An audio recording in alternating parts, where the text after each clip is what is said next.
Hey guys, it's gonna be my first movie review. Yay! Yay for me. And what better way to start it with the movie I hate the most? New Moon. I hate everything about Twilight. I can't believe I even saw it. But, you know, if you set your standard pretty low, get kind of a somewhat better outcome than you thought it was gonna be.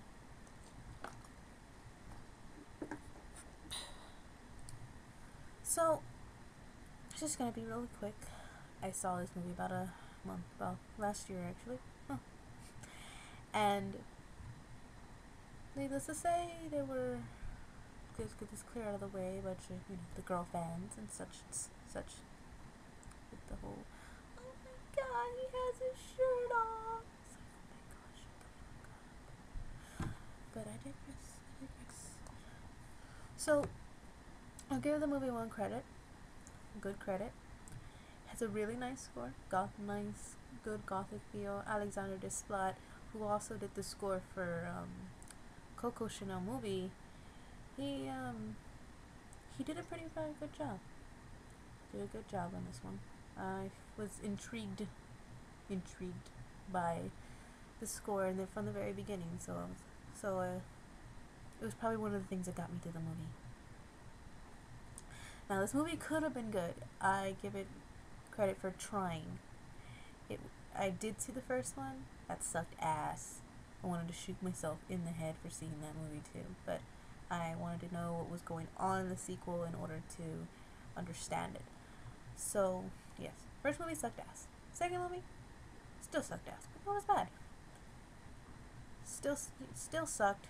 Just slightly above it, I guess. So, before I even get into the movie, I'm telling you now, I am going to talk about this movie in details as much as I can remember and drag out of my memory how much I remember. So, if you haven't seen it, which I pretty much doubt you haven't, don't watch it. Don't watch this video. Okay. Now, the opening scene was a nice start.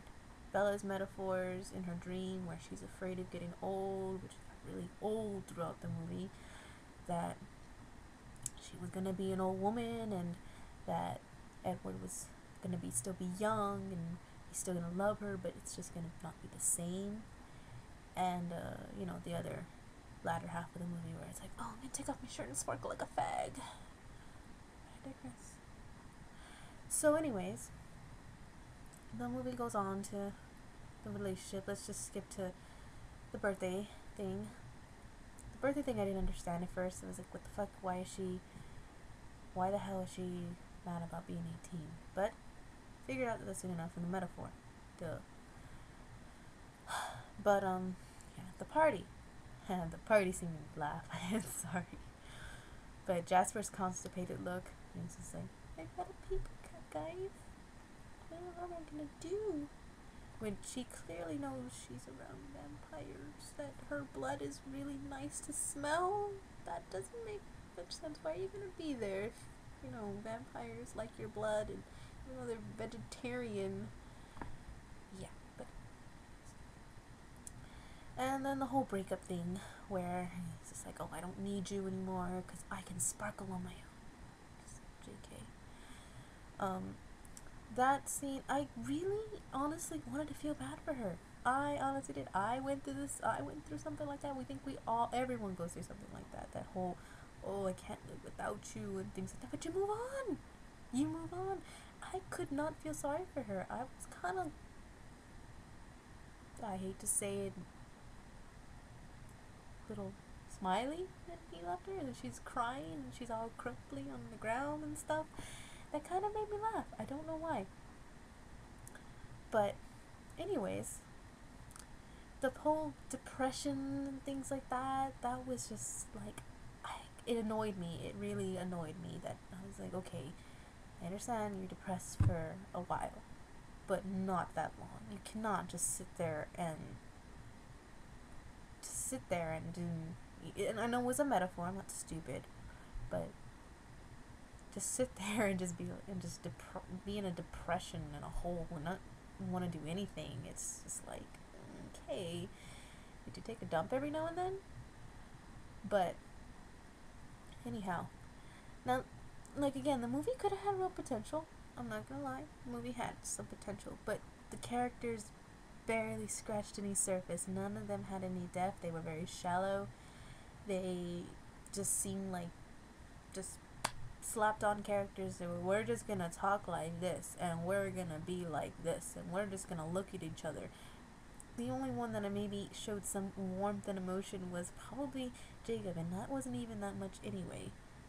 Bella's and his relationship, that was interesting, but it could have been so much more if it had gone deeper, if the feelings were, it wasn't even believable to me. It was interesting to watch, but it wasn't believable at all.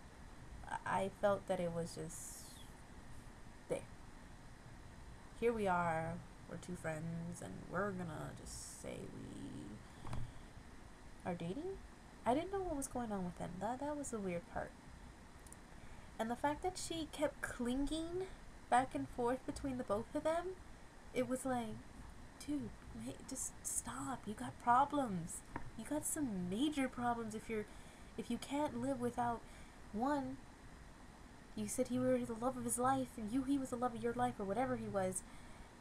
And, for him to just leave, and then for her just cling on to Jacob, it's like, okay, make up your mind. Can you live? Are they both that important, or what? It just didn't seem very believable to me. The relationship between Bella and Edward, the relationship between her and Jacob, I just didn't buy it. I mean, I wish I could. I honestly wanted to buy it. Like, I wanted to believe it was real and that it could happen, but I guess me personally, I just couldn't believe it. And yes, of course, he has to take off his shirt the first 10 minutes, and it's like, really, dude, you had to take off your shirt to freaking her head. She could have wiped that with her shirt. But I digress. Anyhow, so blah blah blah. She's depressed and this and that. So, and I really don't understand the whole, oh, I can't live without you, but I can totally fall in love with my best friend. Okay. How did that work? And weren't they only going out for like 4 months or something? Jeez. Anyhow. Moving on to further things, skipping to the Volturi scene. That was probably the most interesting part about the movie. Seeing that sparkly fag get his ass beat. The thing I didn't really understand was the fact that when he did, like, open his shirt, and he did sparkle like a fairy, and this little girl watched him, and she's like, oh, mommy, look at this vampire sparkle. He said that there were no rules broken. Well, son, somebody saw you sparkle. So I'm pretty sure there was some rules broken. And now I know that they weren't going to kill him, because apparently they weren't going to do anything. And I know what happened. I saw the movie. But it just seemed very inauthentic that, okay, you bypass that part, but you want to just make it exciting. Now, the best part about it was seeing his ass get kicked. That was probably the best part.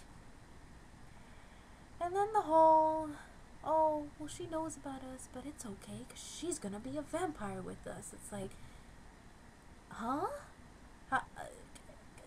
They're running through a forest. They're fucking running through a fucking forest.